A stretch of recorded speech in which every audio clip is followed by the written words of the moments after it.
Mr. Shilo. I guess it helped if I turn my microphone on, huh? Yeah. Good evening. Good evening. How are you this morning? Afternoon, wherever you are. I'm doing good. It's been kind of a busy day. Feel like I'm running behind, but no, we're doing good. How are you? I'm good and getting gooder. Good. Yeah, so, that's what I always say. Little programming note. I wasn't able to get an announcement out, but Steve is unable to be with us tonight. He his grandkids are playing football, and he thought it was a home game when it was a away game. So he's going to be on in a future episode, but he wants to be on. So it's just going to be you and I tonight, partner. Man, I'll tell you, these poor people. I I'm know. sure I know. Well, So, you are watching Here's the Deal with Shilo and Luke, your humble host that the liberals love and the rhinos wish they could be like. true enough.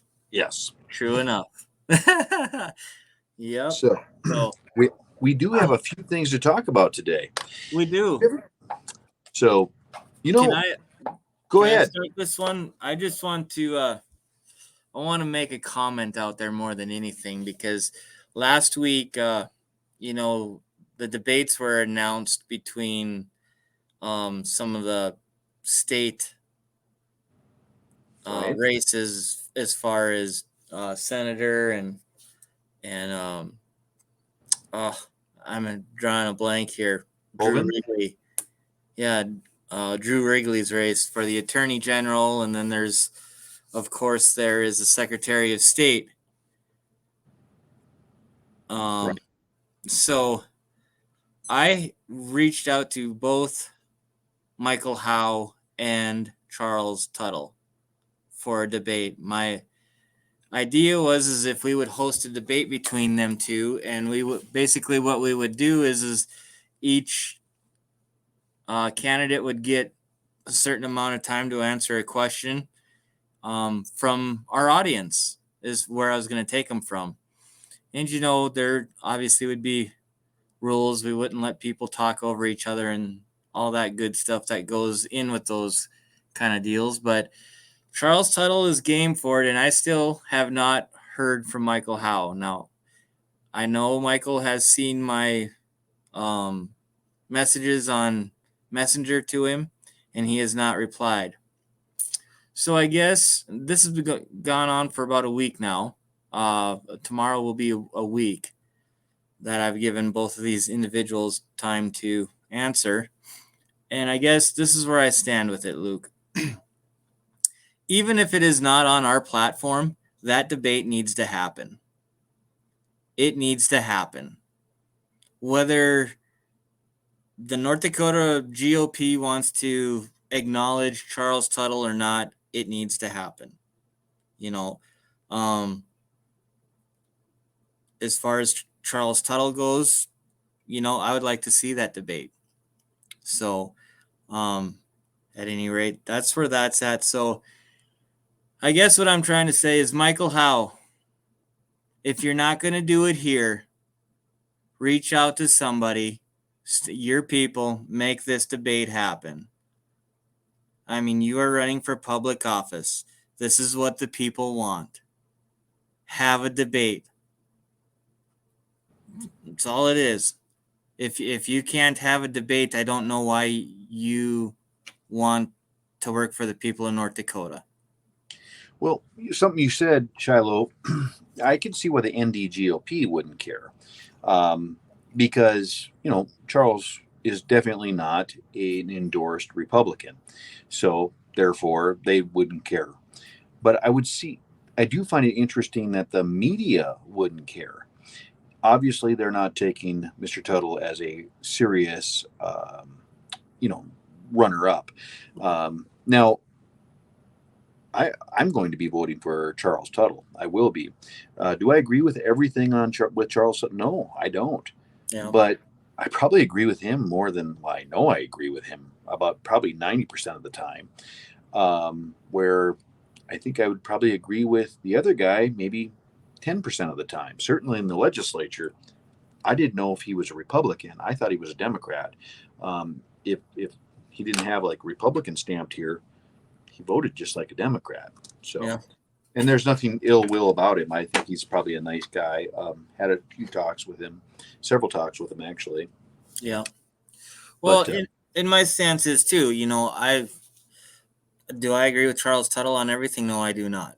Yeah. However, Charles has, answered every question that I've ever asked him to the best of his knowledge. He's also, when I asked him to do this debate, at least he gave me the respect enough to say, yes, I'll do it, or no, I won't. So if that's kind of where I'm at with it. So, again, Michael Howe, even if you don't, I don't care if it's done with Luke and I, wherever it needs to be, you need to have the debate, period. You just do. So I don't know. Kind of seems like there's a lot of that now in politics, that there is no debating. There is no, I mean, people get on a kind of like what we're doing right now, I guess, on social media and do stuff like that. But we need to get back to having these debates and having these talks. And I'm not slandering everyone or each other. No. Let's have serious talks, because not only is our country, but our state is in a bad way. I mean, we got China moving in. We're in a bad way, and we need to have these discussions, and people need to be grown-ups about these discussions and come to the table. Right. So, well, that's interesting, and we're not into the topics yet, but kind of we are. It's interesting to me when I hear, and I hound on this a lot, I harp on this a lot.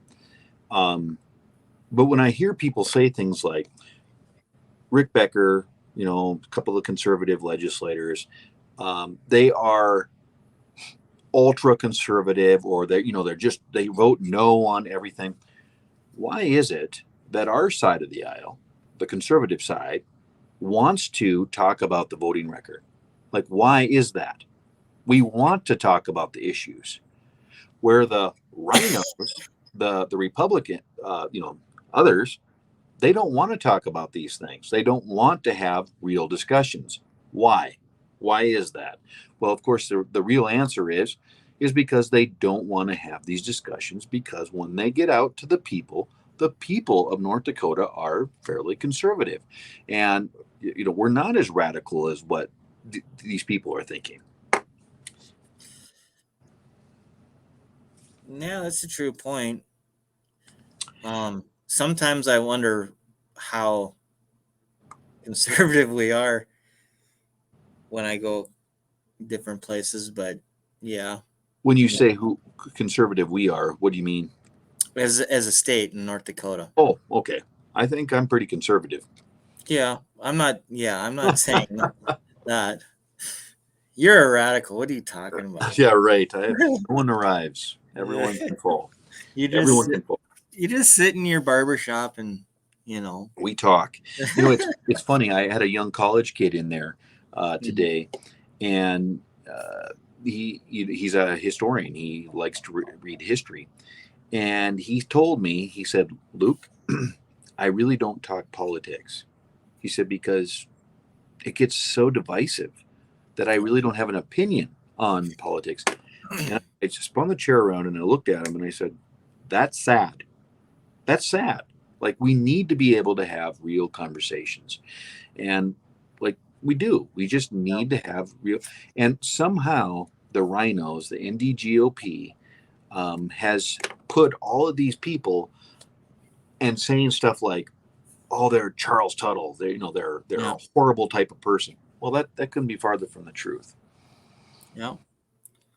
So, like right here, so far the only radio station Charles has been on is KHND and Harvey. K-Fire won't let him on, and neither will KFGO. Yeah. And you know why that is? Why? Because K-Fire sells hundreds of thousands of dollars worth of ads for the Republican Party every single year. Yeah. So if they were being objective, if they were actually being objective, they could jeopardize losing that contract, is what that is. So, okay. So what I have on today is, talking about that. Senator Hoeven has declined the debate with Rick Becker and the Democrat candidate, which is kind of interesting because why? Why would you decline that debate? I put it on my Representative Luke or Luke Simons for North Dakota page, the actual official from the place that reached out to them.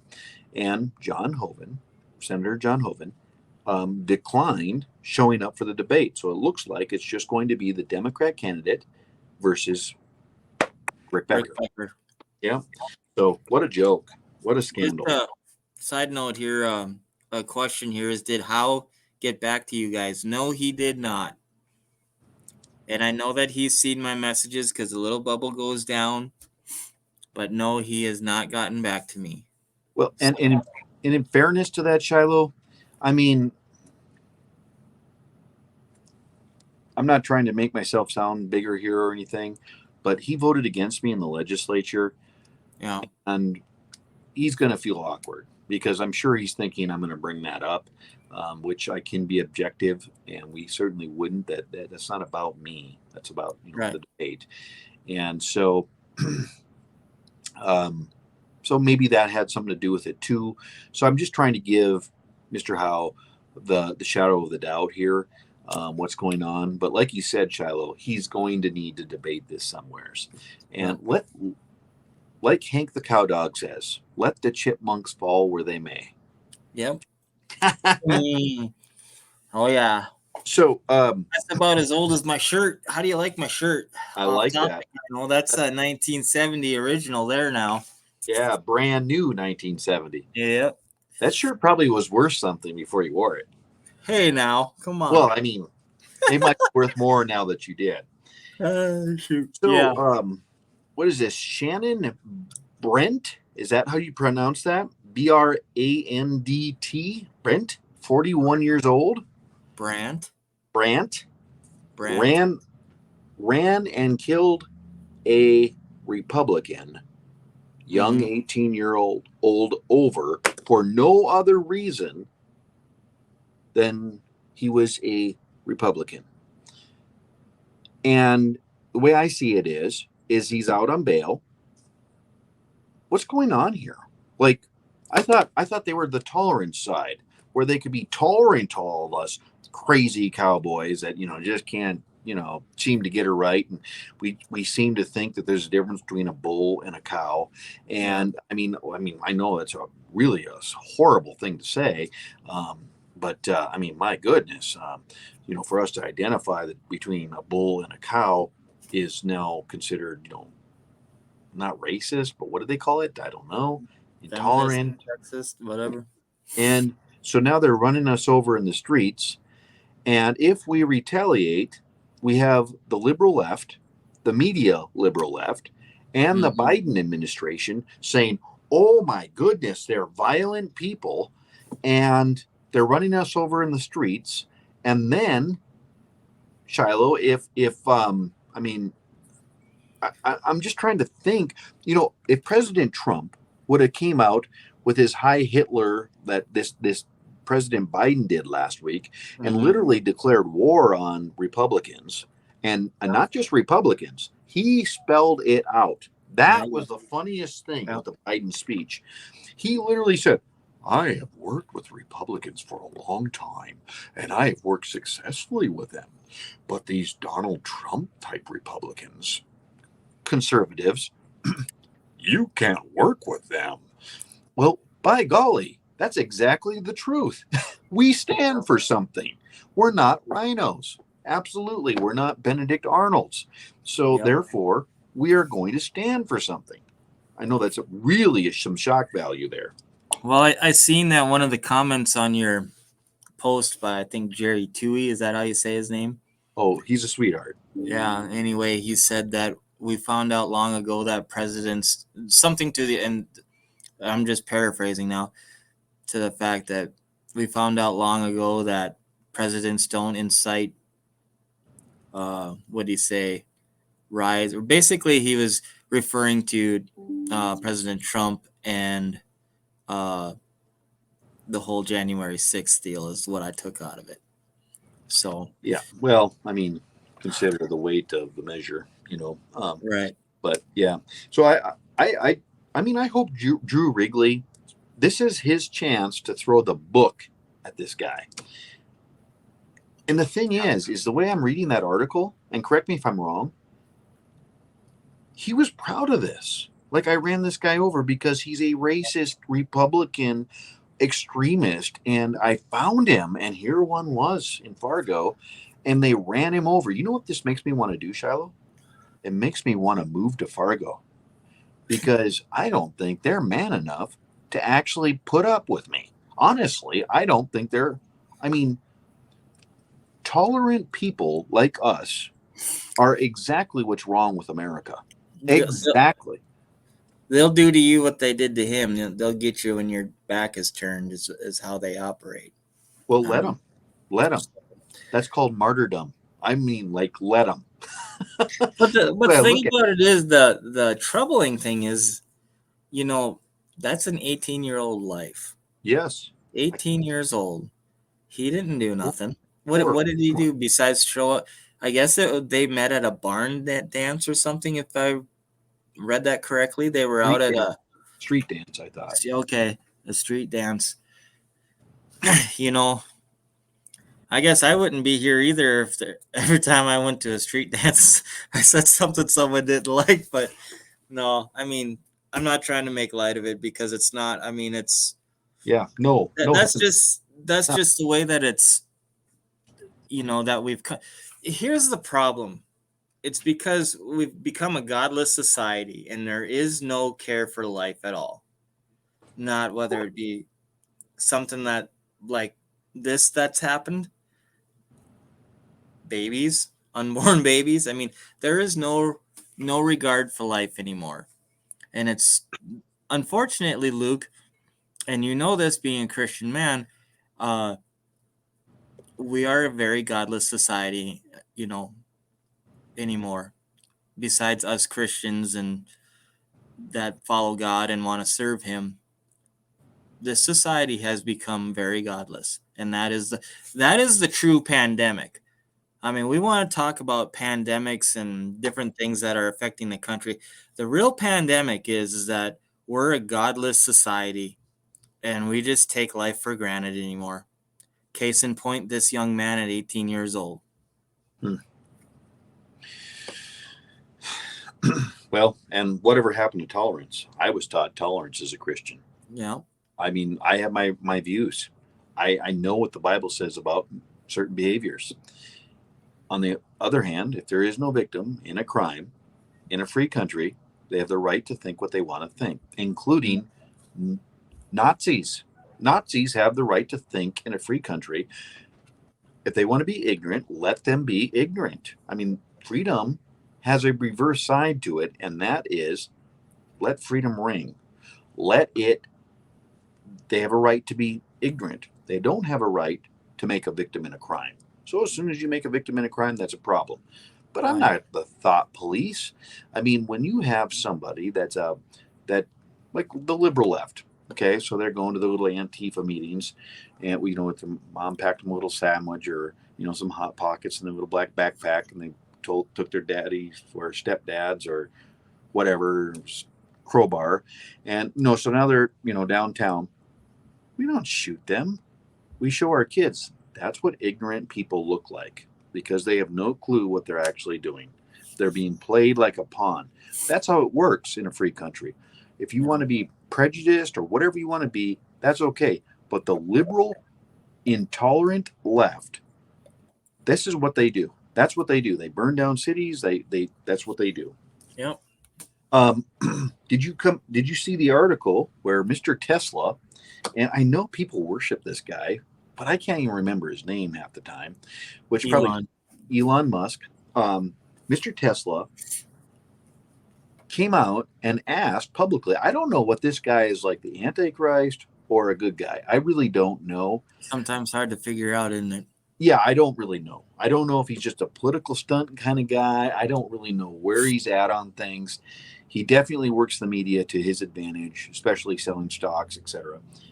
But when he came out and said, why isn't the Jeffrey Epstein client list out? I'm thinking, yeah, why isn't it out yet? Like, seriously, this has gone a little bit too far. Like, it's not out yet. Is anybody besides me wondering about this? Like, why isn't this out yet? I do know one thing: if President Trump or one of his children was on this list, it would be out yet. Yep. Yep. I guarantee you. Then, in breaking news, DeSantis, Governor DeSantis of Florida, came out, and this guy is just brilliant. I mean, he is brilliant. So these illegal Mexican people are coming in, and they're not just Mexican people. They're all over Central, South, etc. America Venezuela. coming in, and it's important to say not just illegal Mexicans, because I mean that's short-mindedness to think Right. that. So these people are coming in, and what's he do? Hey, get on a bus. We'll relocate you. Well, that's what the federal government is doing every single day. Our Dickinson Airport has people dropped off here from the federal government. Fargo is filling up with these people. And so, what does DeSantis do? He drops them off to, what's it? What do you pronounce that? Martha's Martha's Vineyard. Vineyard, which is a gated type community of the highest class of people there ever was. I mean, the oppressed people live there too. President Obama and his wife Michelle, they live here in these mega mansions, and all of a sudden, I mean, they believe, these sanctuary cities believe in walls and borders.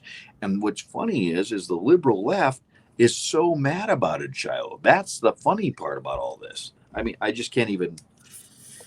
But here again, let's think of it this way. It's sad too, because again, here we go. Human life, it's being used as a pawn. I mean, honestly. I mean, and we can, yeah, they're here illegally, yes, but it's still a human life. And, do I agree with them shipping them up there? Yeah. But morally, sometimes it's, what I'm trying to say is it's still human life being used as a pawn. And that's not right either. Well, I don't know about that really, because so they're not starving to death and they're being taken care of. Well, yes. So, on the other hand, I mean, if you're relocating people that want to be here, obviously they want to be here. They came here on their own will. I don't see where there was any victim here at Okay. all, actually. Um, you want to talk about off the subject, but you want to talk about a pawn. Ukraine is a pawn. Yep. You're right. Those poor suckers there. I mean, there is so much mass. I just had a very long conversation yesterday with a really good young man. And this young man was basically quoting bobblehead news. And Bobblehead news. yeah, well, that's what it is, just people Yeah. go along, get along. Um, but I'm sitting here going, okay, the Democrats literally have armed Ukraine against NATO law. Like, that's a big deal, really a big deal. And no one is talking about that. Well, when we make a peace accord with another country, that carries the same weight as the Constitution of the United States. I've taken grief for many years because a lot of times I side with reservations, because when you read the treaty law, it's clear what the federal government said, including the Black Hills, which won't make me popular on this show, but it is a fact. We made a contract with them. You can't break that. So, anyways, NATO made a contract that said if Ukraine armed itself, that Russia would be right back in war again with Ukraine. For the last 20 years, Russia and Putin has been going to the United Nations and saying, listen, they are arming themselves. Well, newsflash, Hillary Clinton literally ran a whole campaign saying that she was going to go to war with Russia. They want war with Russia. They armed Ukraine, and now Russia is going, holy cow, we're going to have to do something. I mean, okay, the Cuban Missile Crisis. That was what, 1967, 1964, somewhere in there? I don't Somewhere know. in there. Can't remember. 50s. You're more of a historian than I am. Well, I mean, I'm not real studied up on it, but I know enough about it to be dangerous. Saying that, the Russians tried to put a missile silo in, on Cuba. Well, a Democrat, who actually I kind of like, honestly, by today's standards, he would have made Donald Trump look like he was kind of liberal, actually. President Kennedy said, Gorbachev, was it Gorbachev? Yeah, I think it was. Yep. Said, turn those ships around. And I mean, it was the day that everyone stopped breathing. I mean, should have been World War III. And we had to stop that. Now Russia is having this happen to them, and everyone's going, oh, poor Ukraine. No, Ukraine is arming themselves against Russia. The whole porthole to Russia, if you're going to take Russia, you have to historically take Ukraine. Yep. And Russia is not a UN lover. It is not an empire builder. Right. It is not a warmonger. It is not a I know this isn't popular to talk like this, but it is not part of the war machine. It is not. Russia is for Russia. It has 5 allies. Think about this. I mean, they don't want to take U.S. dollars on trade. That's why they're our enemy. That's what's going on here. So anyways, this person said, well, you don't care about these kids? Everybody dying? Of course I do. But that was by design by the Democrats to have this happen so that we could get involved and go, we need to go to war with Russia. And it's like, what are we doing here? This is absolutely. You mean like all of them that they have photographs over there of? Right. Some of them aren't even with us anymore. Yeah. I mean, this is ridiculous. The CIA is feeding us information. Like, that's what's happening. Like, oh, yeah, this person told me, and this person's a good person, very good person. They said, well, there was a soldier, and we found his cell phone, and his cell phone said he was just texting his mom before he was captured, and he said, Mom, they told us we're on a training exercise, and here we are attacking Ukraine. Tell everybody. Hogwash. Come on. That's a CIA baloney hogwash. Come on. Seriously? And, whatever. Yep. Mark Zuckerberg is down $70 billion. Did you see this? That's only a drop in the bucket. Come on. And why is that, people?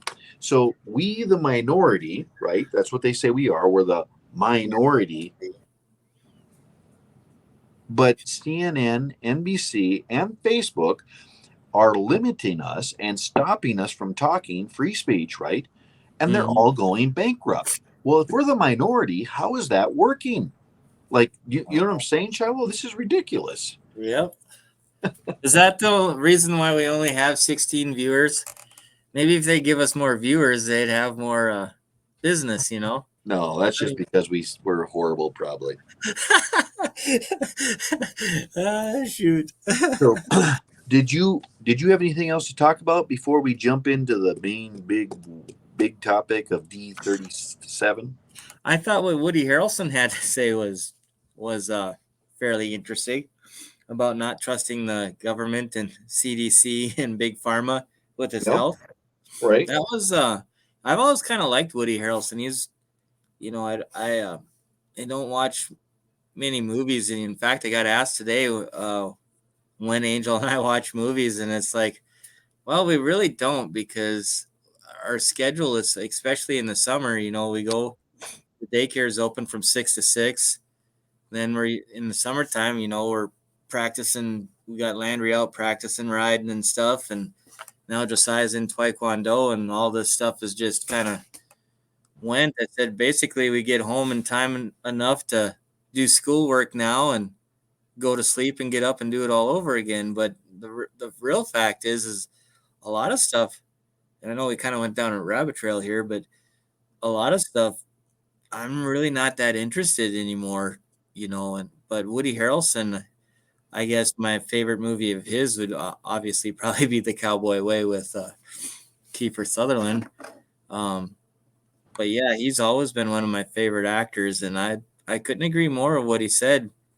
It's all a money game, Yep. and why would we trust the government? Who has the government ever helped Well, besides themselves? mind you, Shilo, he's a Democrat and a Yep, liberal Democrat. yep, And for him to come out and slam the government like he did and the yep. Biden administration, and maybe, I mean, people, if you haven't seen the article, it is on Luke Simons for North Dakota. Yep. Um, and we should probably start sharing these things on our on Here's the Deal too. Some of these news pieces and stuff, We could. especially if we discuss them, so people can start researching them themselves. Most definitely. That's what my problem was with Fox News is they're basically the opposite of CNN, NBC, but the Republicans can't do any different, any Right. bad. So whatever happened to fair and balanced is what I'm saying. Like, I like it when people question me. I love that when people question me. That's where you become strong in your beliefs. But Woody Allen, so when he came out and said Woody that, Harrelson. Harrelson, thank you, came out and said this, he's coming from the left side. Yep. Like, that's powerful. And he's saying, you know what? I don't trust the government with my health care. Like, I don't trust the vaccine. Yep. A Democrat comes out and says this. That's a big deal. So, anyways, any other news on your side Um, from the Flatlander section? the Flatlander section. No, I was going to bring up the childcare deal, but I didn't get enough info on that. I will just say this on the childcare supposed shortage and all this good stuff. One thing that I do know that is bad, because when you run a facility, you have to be fingerprinted, background checked, and all that through the state. Now, if you have, and it goes back for 5 years, and if you lived in any other states for 5 years, you have to have paperwork sent off to those states. Okay, all fine and dandy. The last couple of people that we've interviewed, excuse me, we've been waiting for over a month to get background checks back. Over a month. And they've lived in North Dakota their whole, for the 5 years or whatever. But a whole month. And when you contact the state of North Dakota, all they will tell you is they are working on it. Now, let me ask you this. If you are in need of a job and you apply at said facility and they say, okay, but we have to run your, background check and fingerprints. Okay. And you have to wait over a month. Are you going to wait over a month for a job? I mean, you know where I'm going? Yeah. If you're in need of a job, you used to be able to work supervised. You can't even do that anymore. And I know there's, that can be a tricky situation too. I understand that. But there is no reason why we should have to wait over a month for fingerprint and background checks to come back. There isn't. This is the kind of stuff. This is, and then they want to say, oh, there's childcare shortage. No, there's not. Do your job and let these and get these people background checked and do what we need to do so we can move on with life. That's what's hard for a facility such as ours,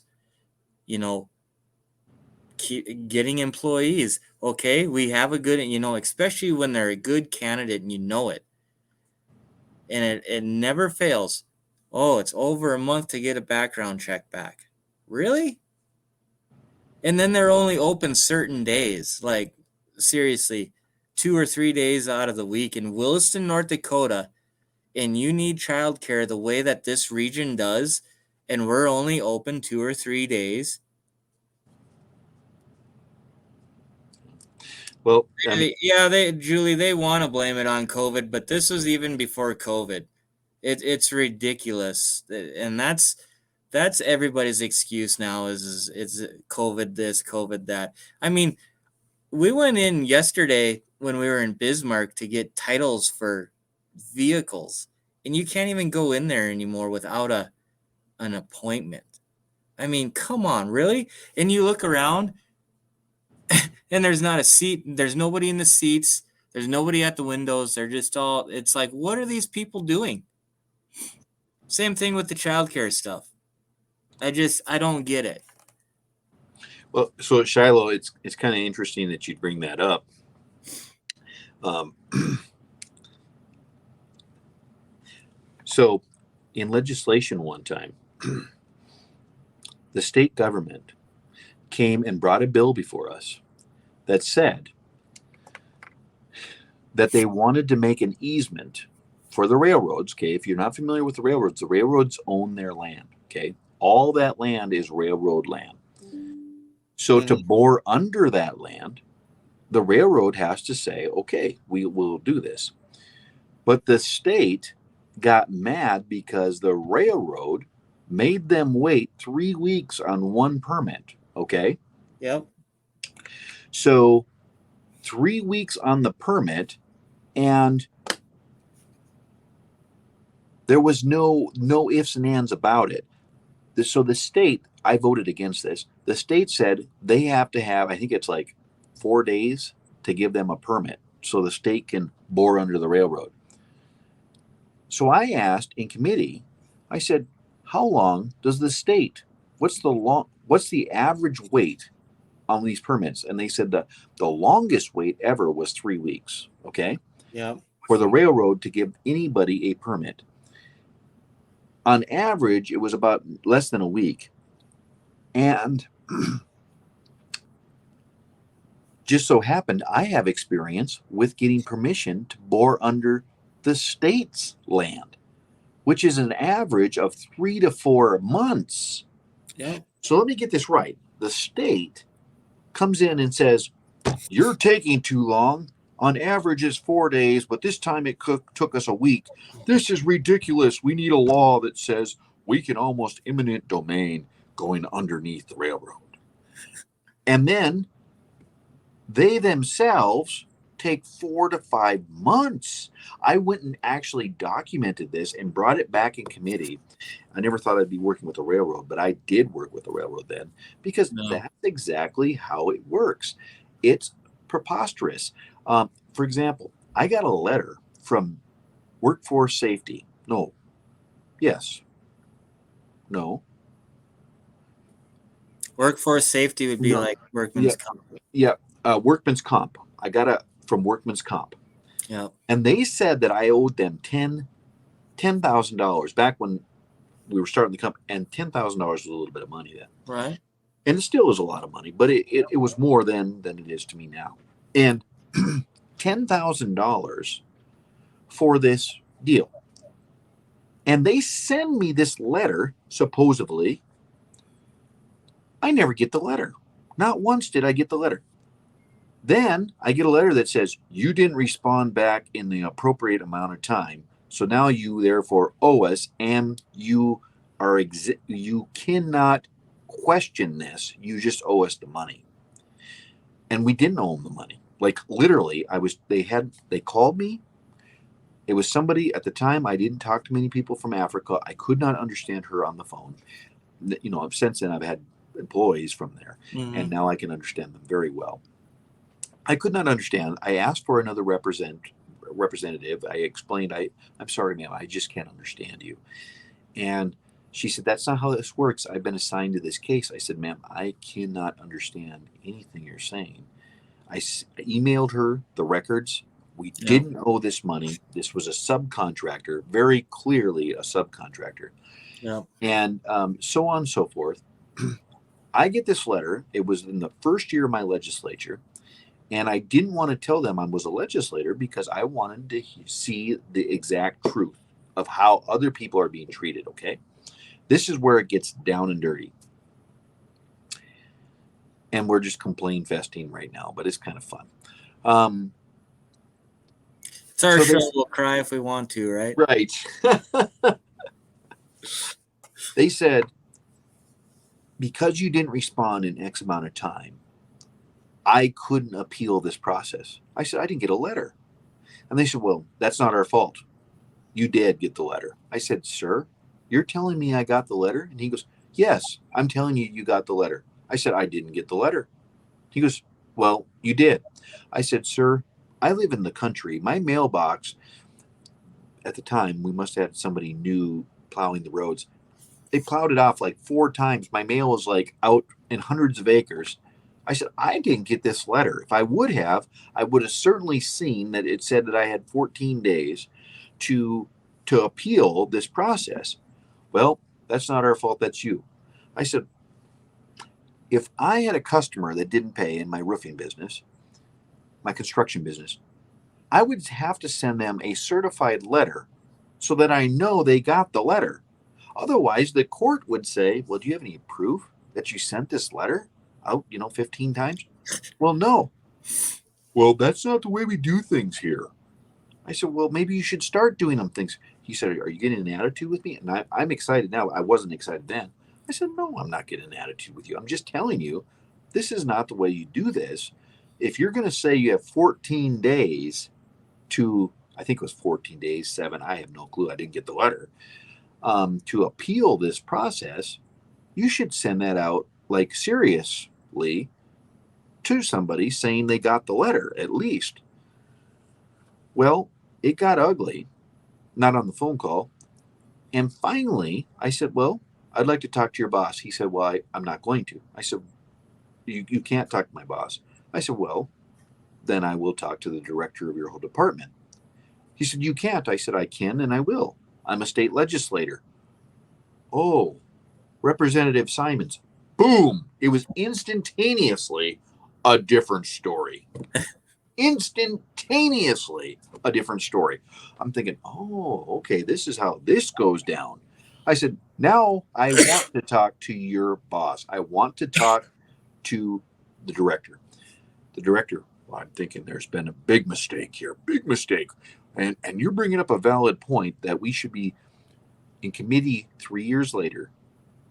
I asked the director if they are yet putting out certified letters. The answer was no.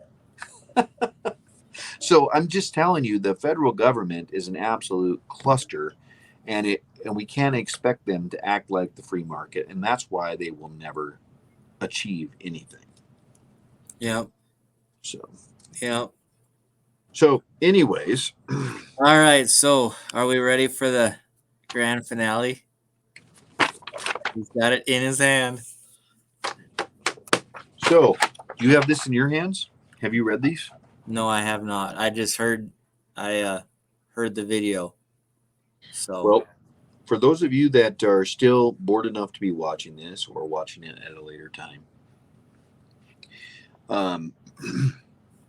these are the bylaws from District 37. Mike LaFord, chairman and sitting legislator. Let's just stop right there a minute. Because I don't... How they ever got that done. And District 2, when LaBar got his seat, Justin LaBar got his seat, they ran one of our legislators against him. How is that not a conflict of interest? How can they do that? Why is that even morally? What am I missing? Why is that even morally? Somebody thinks about that. Well, that's a good question. You know what I mean? Especially when, go ahead. I mean, so unfortunately, the reason I feel like that it's no one's showing up to these meetings, Shilo. Yeah, I know. And so because of that, these legislators feel like they have to do something like a formality to become the chairman. And honestly, I would say that maybe a quarter of the people that are going to watch this video even know that they have a district and that district meets once or twice a year. Honestly, I mean, whose fault is this? This is our fault. It's ours. So, anyways, I didn't know until when I just got involved, when people started reaching out to me. But at any rate. So, Representative Mike LaFour, if you want to make this happen, Shilo, Representative Mike LaFour, chairman of District 37, his phone number is 701-290-0539. Okay. 290. Just a moment here. Let me get to where I need to be here. He made and has shared this. We're going to see this happen in a lot of districts very, very soon. We are going to see this happen. This is not going to be one case scenario. This is going to come around. That's why it needs to be a really, really big deal. This needs to be a big deal. We all need to be talking about it because it's going to happen in every district. He's a state rep, right? Or is he? Yep, he's a state representative. And his phone number is 290. Just a minute. How do you spell his last name? LaFour. LEFOR. Mike LaFour. Okay. And his phone numbers? 701-290-0539. And be polite. If you're from this district, be polite. 05 what? 0539. Okay. Be polite. Be polite. So, anyways, I have asked for this document for over a year now, way over a year. And these are the rules to his district, District 36 or 37, excuse me, in Dickinson. So these are the boundaries in the city of Dickinson, okay? And I'm just going to read a few highlights here. And if you would like to see these copy of these, just go to Luke Simons for North Dakota, and you will see all of them there. You can read this, digest it, and puke, because that's how bad it is. Page 1, Article 3, membership. Okay, number 4. The application, okay, it tells you how to become, the emails, etc., how to become a member of District 37. 1, 2, and 3. Number 4, the application will be reviewed by the executive committee at the next scheduled meeting. Traditionally, when you show up, you sign up, show them your ID, and pay your dues, and you are a member, a voting member. Okay? That's how that would work. Now, there is some discriminatory that you can use. If you're a Democrat, they can say, you know what, you're not welcome here. You're a Democrat. That's fine. That's okay. I get that. It gets way worse. Number 5, the district treasurer will send you an email to you either confirming or denying the application. The district treasurer will send you an email to either confirm or deny the application. That's pretty hefty. Number 6, if approved, member belong, okay, you're $60, okay? Number 7, membership may be revoked at any time by executive committee, which, by the way, there's only 3 to 7 people that show up to their meetings on purpose. Membership may be revoked at any time by the executive committee, which is all picked and paid for rhinos. If the committee feels the individual does not participate in the party nor reflect the views of the Republican Party, okay, well, if that's the case,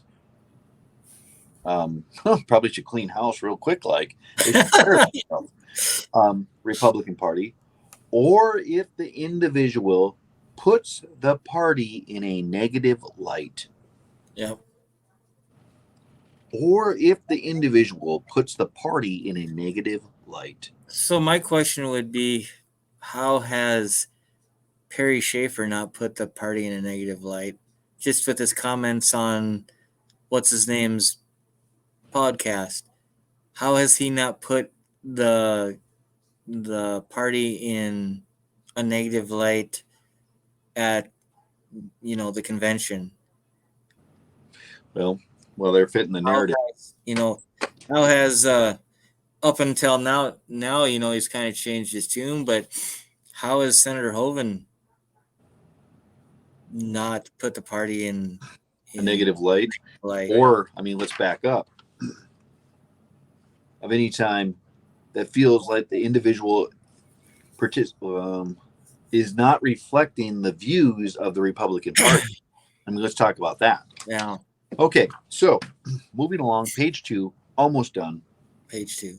Section 2, okay? Participation and voting of proceedings of the caucus, okay?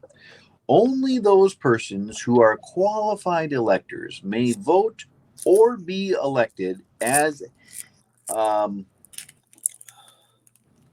precinct committee persons or officers at the precinct caucus. So if they don't like you, let's say that you're me. Mike LaFleur does not like me. He does not like me, okay? I stood against him many times on many bills. I have no ill will towards Mike LaFleur. I certainly stood up against Senator Rich Wardner many times, especially when he did the red flag bill. So now they could say that I put them in a negative light because I spoke publicly about them. So now I can't vote because they could kick me out. So they're controlling the narrative here.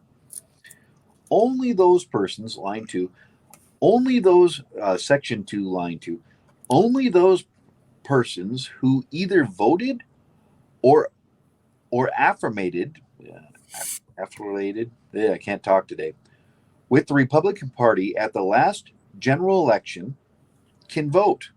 So it's 90 days before this, before you do this. And then they made a provision, if they like you, we can do this. And I'll get into that. So are you following me so far? Yep. 90 days prior, you have to pay your dues.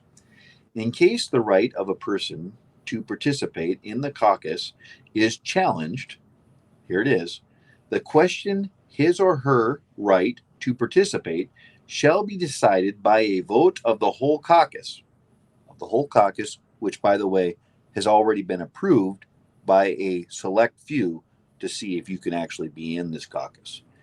A person so challenged may not vote on the question of his or her right to participate in the caucus, and a 2/3 vote of the whole caucus shall be required to exclude a person from participation.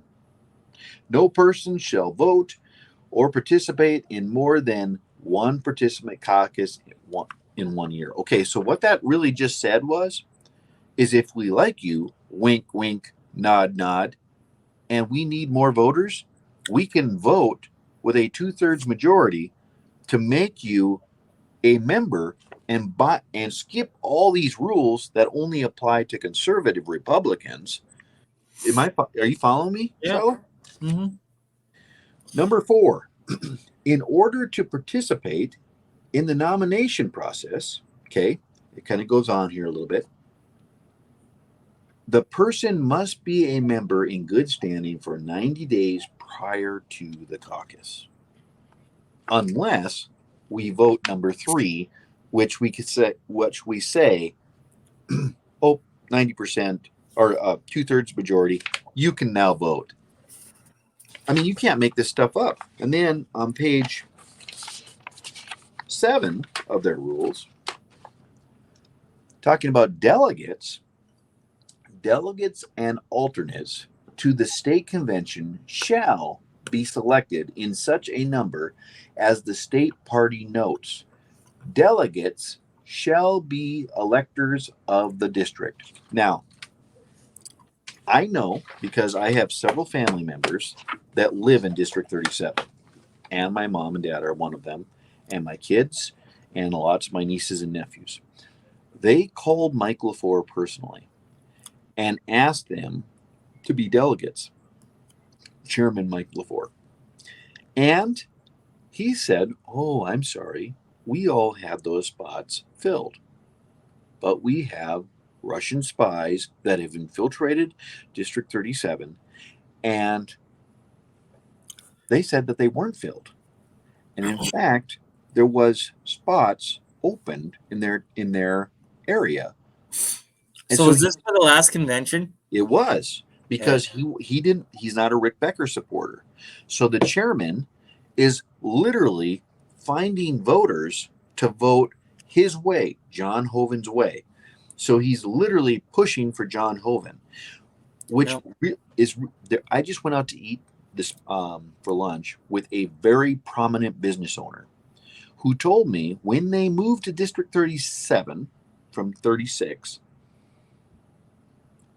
that he has called everyone on their executive board.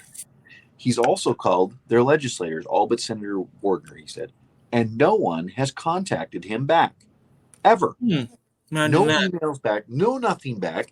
And because I suppose they might think, well, I'm sure they seen him speak for me one time. Like he literally got up and spoke for me. Yeah. And they're like, "Oh, well, we're not going to contact him back." Well, that's why you pay membership dues at the door. Um, this is crazy. Now think about this. I did this analogy. So Go ahead. go ahead. Finish finish your analogy and then I'll Okay. go. This is Mike LaFleur. Okay. A pen? Chairman.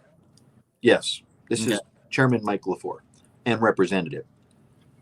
Whoop, whoop, whoop, whoop, whoop. This guy comes up to him and goes, "Mr. Mike LaFleur, I do not like the way you're voting.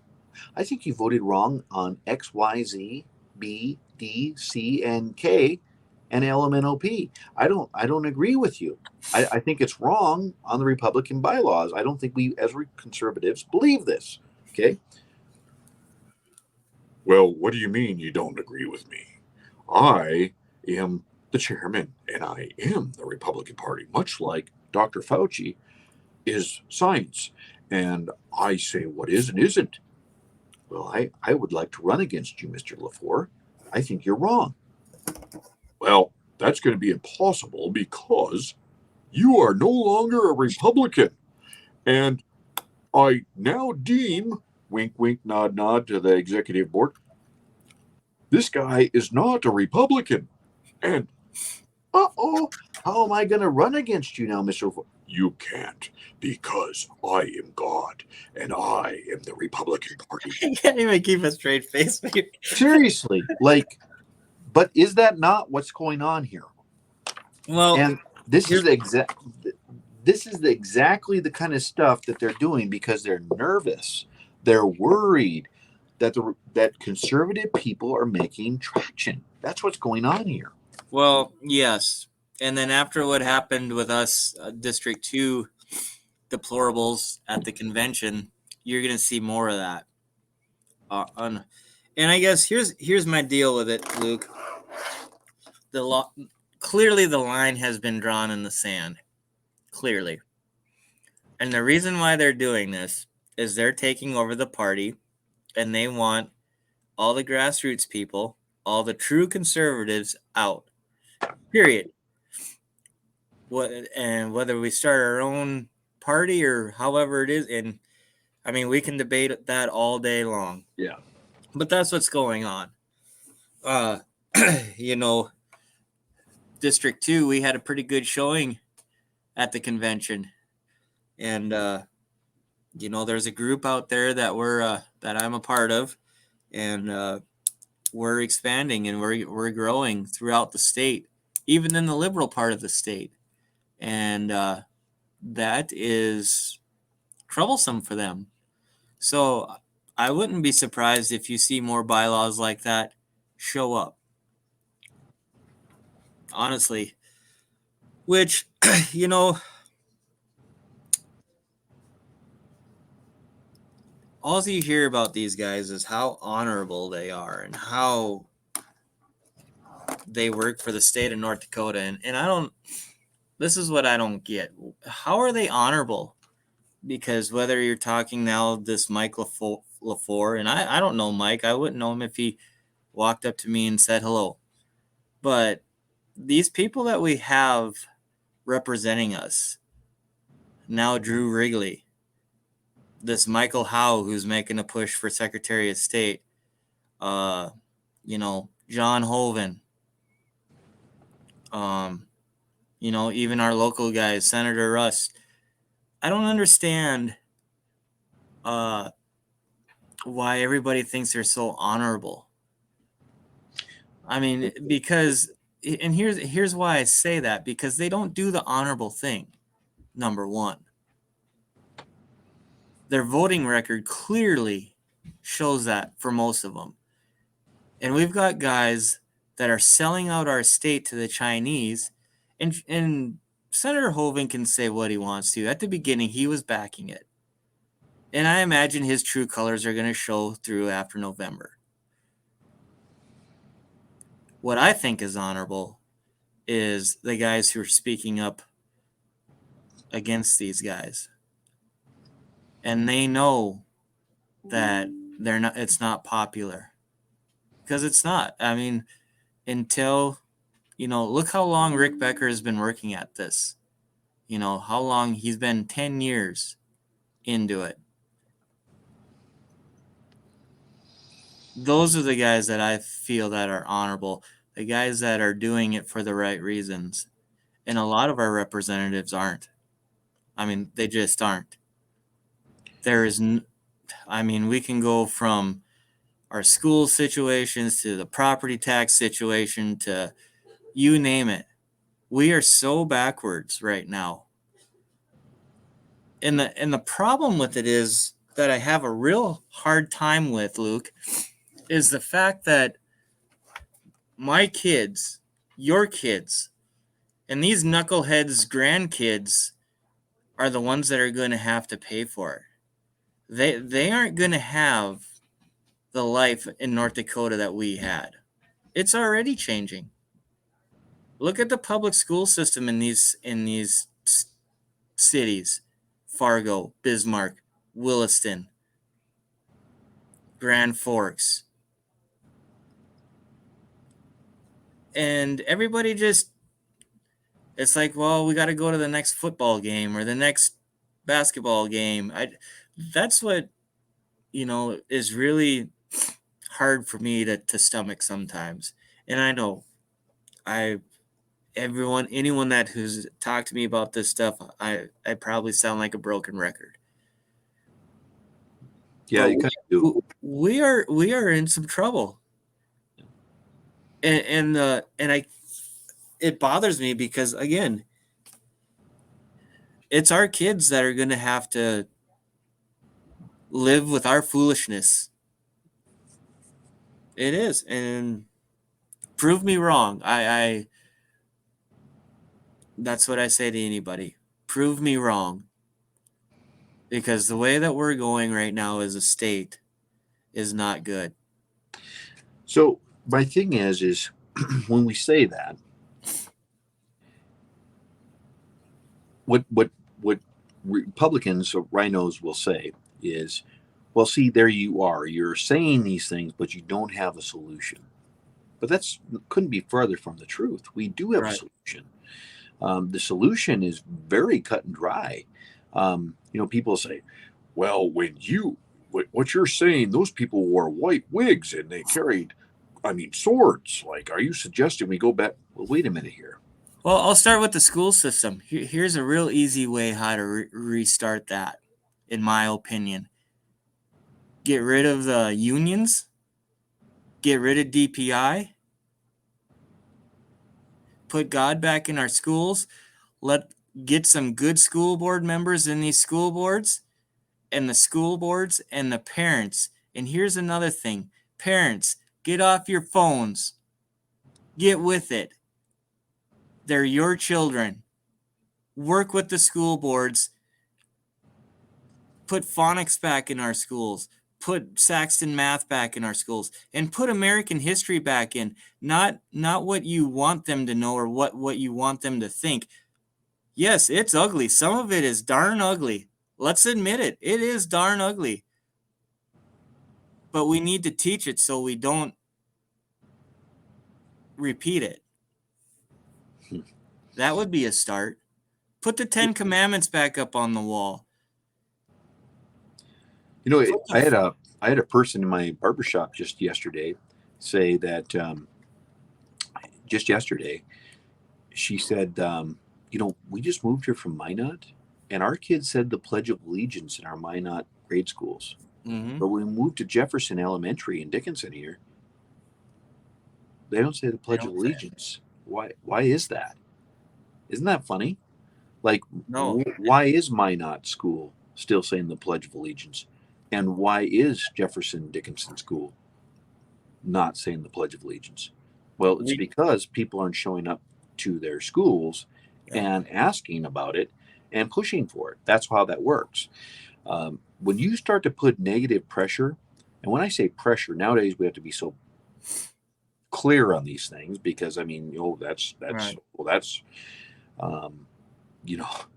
violent or whatever. Right. But no, that's how that works. I have seen legislators buckle in the legislature because of 5 people in their district that are relentlessly conservative, nice, polite, but they won't stop at anything until they're consistent. You can actually make these people go along with what you're talking about, even if they don't agree fundamentally, because you outnumber them. And or you can make them so uncomfortable that they just like, you know what, I'm not appreciated, my values aren't appreciated, I'm going to quit. Okay, well, that's great, that's how this works. So I'm done being agreeable. well, You know what, my family, my kids deserve to live how we live too, and they don't deserve to have to put up with this bull jive because us adults can't get our poop in a group. well, I don't really know that any of us deserve it. Like No, you're right, we don't. Deserves it. Yeah. But the saying goes is you deserve what you put into it, and right now there's not a lot of us that are putting a whole lot into it, Luke. And I would agree with that, obviously. One thing that also, to finish that thought about what I was saying as far as, these guys walking around with muskets and swords and white wigs. Yep. Water boiled at the same temperature then as it does now. And Correct. What our founding fathers said, we hold these truths to be self-evident. See, when the founding fathers, and just to bump into this a little bit, and you probably know this, Shilo, but when our founding fathers used the term a living, breathing document, okay, the living, breathing document, of course, that's wrote down. It's not living, it's not breathing. But what did that mean? People say, oh, it means it changes with time. Certainly, the Constitution does say that it can change with time if you amend it. Otherwise, it is exactly what it says, right? Yeah. There is no loose interpretation here. But by a living, breathing document, our founding fathers meant, Shilo, that it changes. It doesn't change with time. It was exactly the truth in Roman time. It was the exact same thing in Greek time. And it's exactly the same thing with our founding fathers, and it is right now. That's what it means. So anyways. I have a comment on here. Playing North Dakota nice. Oh, just a minute. I hit a button. Playing North Dakota nice needs to be put on pause. We are fighting for our future. I don't even call it North Dakota nice because I think that blowhard Scott Hannon is the one who come up with that phrase. It's not. It's more like North Dakota stick your head in the sand and not pay attention. I mean, that's honestly how I feel about that when I hear North Dakota nice. But well, Wyoming was for a long time Wyoming nice, and they ended up giving the boot to somebody that needed the boot, Yeah. Liz Cheney, and North Dakota needs to wake up and smell the roses. And these people that say, well, I think he's doing a pretty good job, name me 10 bills. Okay, you can't do that, I know. Name me 5 bills that he voted right on. Name me 5. And then we'll go from there. Well, here's another thing. Where we got such honorable representatives and all. Has any of the three amigos said anything about this kid dying? About getting run over? Yes, they did. Did they finally come out and say something? Well, Kelly Armstrong, Congressman Armstrong, came out pretty much right away and wrote a nice little thing to the family, and I was um, pleasantly happy about that.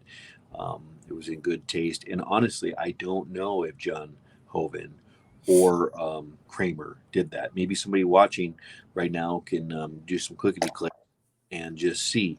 Yeah. So I really don't know the idea. I hadn't seen anything yet, but that doesn't mean, A but little still. different, a little different story off of the topic, a little bit, but I watched John Hoven. John Hoven right now is talking like a real Republican, which is really amazing to me. I'm like, wow, this is really awesome. For I mean, another month? yeah. And so he's out there talking about, Republican ideals and whatnot, and talking to people and shaking hands, etc. Which, if you look at his Facebook count, he's been quiet for I don't know how long. Yeah. Well, But he still won't debate. Just no, he won't debate because he doesn't want to. His voting record will catch him, and and he knows that. I mean, it's to his advantage not to do that. But where was I going with this long, boring story now? What he was saying on oh, so he made a statement that was somewhat conservative on a Facebook post, and this Democrat comes out and I kid you not, I read the thing and it said, I can't believe you'd support that. If you keep supporting stuff like this, I cannot support you any longer. This is a Bernie or excuse me, a Biden supporter that said that. I'm like, oh, okay, I get it now. They're pandering to Democrats instead of Republicans because this what and just remember the fear is real. The fear is real. This is a Democrat state. It has been for years. We like to think it's all Republican. It's not. It is not, and it hasn't been for a long time. We were a Democrats. I mean, Governor Sinner. I mean, it goes way, way, way back. And we had the three amigos, Pomeroy, Kent Conrad, and Dorgan. That's who I grew up. I mean, I grew up under Democrat leadership. That's the way it was. So these people are still, and John Hoven is a Democrat, but I mean, he ran as a Republican so he could win in Democrat right. time. That's how he became the governor. Yeah. But I He's mean, a Democrat then. one thing that people don't talk about is Governor Schaefer. And what a great governor he really was. One thing that Governor Schaefer did, and people don't realize, is he went in and cleaned house in bureaucrats. That's really what his note to fame, probably, well, one of his many notes to fame, his crown jewel, you might say, Yeah. would be he went in and cleaned the whole capital of all Democrats in bureaucrats, which means unelected positions. So, Well, well, maybe go ahead. maybe we need to elect him again so he can have a whole lot of cleaning to do nowadays. Well, it is kind of funny that he pushed our governor into this spot, backed our governor. It wasn't popular for him to do that. Governor Schaefer came out and said, you know what, I'm going to support our new governor. But why doesn't he support him anymore, I wonder? Hmm. And you remember what he said? He said, well, I tried to get the old guard out of power, and now it's just the new old guard. Yeah. And the old guard is John Hoven. I mean, you can tie them directly together. That's exactly how you tie them together, directly. Yeah. But tonight, I think I'm going to shut her down early on my side Yep. of things. Shilo, it's always good talking to you. You How many bet, people bud. are joining us with us right now? 16. 16. Well, you are We had some anywhere bored. from 10 to 25. You guys So, are some bored individuals, I'm telling you. yep. So, before I let you go, let's talk about a logo. A logo. Should we do some kind of contest to see if we can have someone come up with a logo for us? Or do you want to go a different route? Because I'm running into a roadblock with that. You know, I really don't know. I don't know. I really don't know. If people have ideas, they should definitely suggest them to us. Yes, reach out to us if you have ideas for a logo, because we are in need of one. So If it was me, we would have a no, it would toothpick. not be a toothpick. Yeah, it would. It would be bamboo toothpicks because they are amazing. You can keep this in your mouth almost all day long. It doesn't get soggy, soft like pine. I'm telling you, they are amazing. Okay. They're life changing. We might end up just using your cardboard sign. You know that? Well, that's what I would suggest. It's still here. You still got it? Oh yeah. Oh yeah. Oh yeah. That's awesome. Maybe we should just do that. Well, I'm pretty much an artist. I mean, really. I mean, I could, pretty much. yeah. But no placards. what's that? Carrie says no placards. No. You know, Carrie, soon these will be outlawed. They'll be outlawed because the liberal wackos don't want petroleum. And this is a petroleum. I mean, honestly, Carrie, I can't believe how many dolphins have you killed by these toothpicks. These dolphins are going to be choking on them in the ocean soon. And then I will be like, I told you so. Like I told you so. Like bamboo, it grows back at a rapidly pace. These are not green. These are not green, Carrie. They're just not green. Hey, cutie, how are you? Hi. Hi. What are you up to?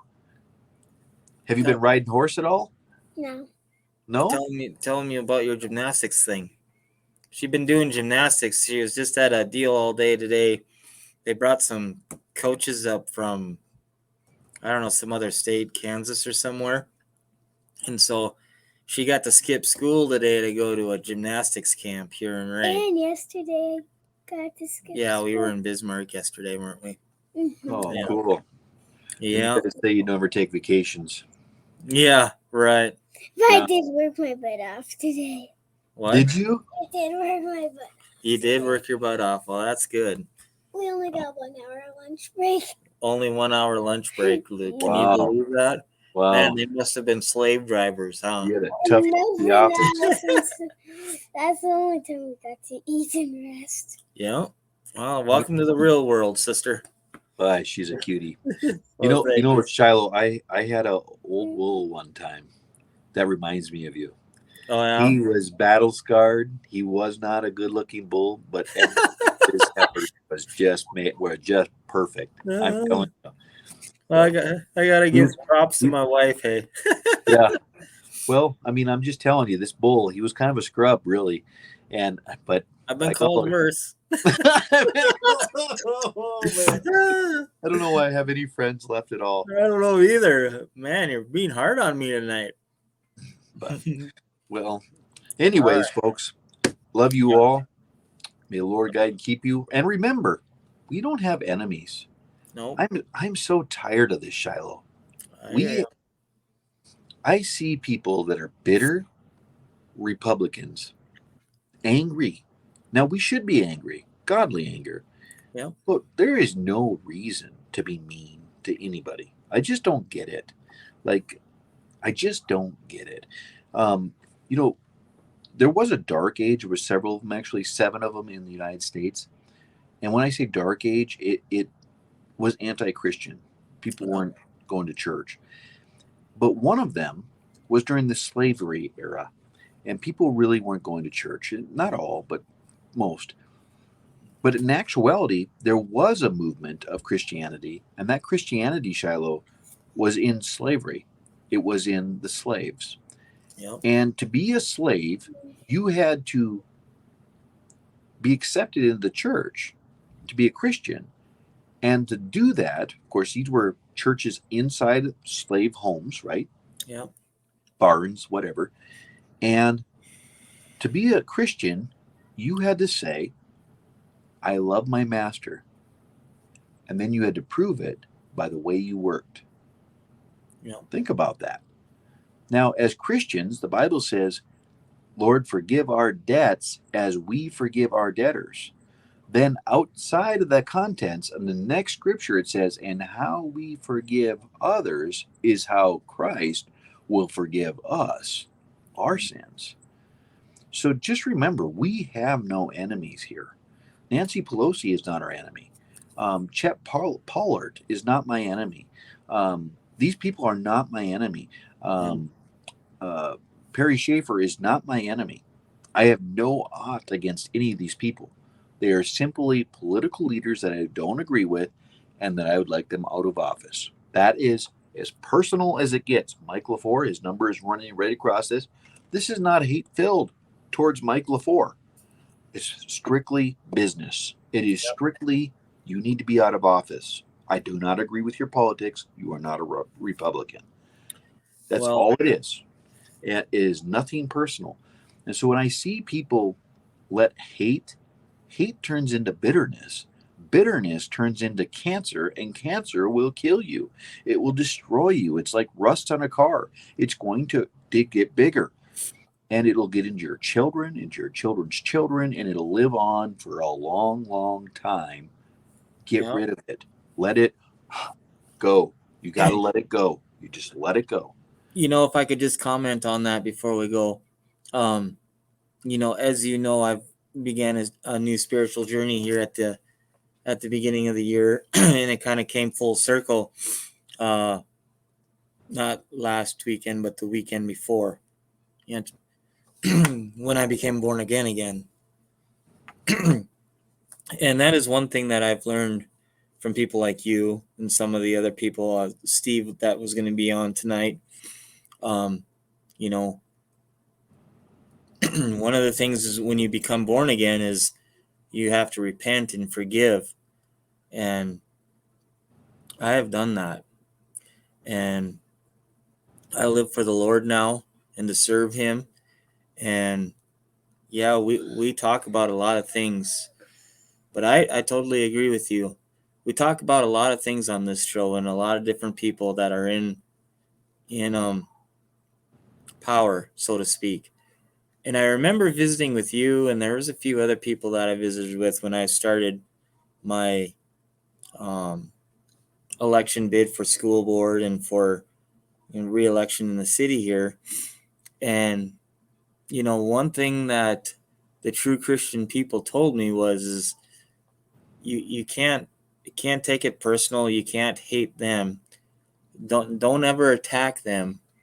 Their voting record and how they conduct their business pertaining to, again, their voting record and their stuff in the legislature is fair game. But don't ever attack anybody personally. And I have made a personal commitment into doing that. And so, maybe it sounded tonight like I attacked some people personally. But in the big scope of things, let's look at what we're doing. If we want to use the words like honorable, let's look at what we're doing. Some of how we're voting and how we're conducting ourselves and how we're selling our land to China. Just a minute, Landry. That's not right either. No. Well, there's a time and place. Jesus made a whip, and we're talking about the Christ. He made a whip, and he got serious. Yep. There's some things, you have Landria here right now, and so I will, sugarcoat this a little bit. But there are certain things that we as men and women have to get serious about. There is times that are action moments. And, if a child is in the street and a car is coming, it's going to take some action. Yeah. If a child is in harm's way, whether that be by horrible books that are in your schools, teachers that are teaching horrible things to our kids, whether that be Antifa burning down our businesses, there are times that we are going to have to take action. It's called action items, and etc. And so, people misunderstand that, but there is a time for action. Yeah. But even so, there shouldn't be ill will in our heart. Yeah. The if you shoot somebody because they walk into your house, in the middle of the night, you wake up, Shilo, somebody's in your house, and you start shooting at them. Well, you have 2 kids and your wife that you're protecting. Yep. The problem is when you follow them outside and shoot them again when they're on the ground surrendering, that's a problem. That's a heart problem. Because as soon as you apprehend, stop the situation, at that point, we are civilized people, and we are duty bound to give them over to a judiciary system that is quite broken, by the way. But it is still the way of a civilized society. We are not the judge, juror, and executioner. I agree. And that's the way our law enforcement is supposed to operate. And as a whole, they are operating that way. And I think it's just so important to talk about these American ideologies, because we've forgotten that, I'm going to be John Wayne, swagger down the road. I got a concealed weapon. I'm going to take care of you. That's not what we're talking about here. Right. We're talking about defenseless people, helping those defenseless people. But anyways, I got to go. Yep, me too. Andrea, you win the prettiest person in the show today contest, okay? Can I say thank you? Thank you. You are welcome. So she can. And I will give you a free toothpick next time I see you, and it will be bamboo, okay, sweetie? Good answer, Len. Oh, shoot. Everybody. All right. Yes. Thank you. Later.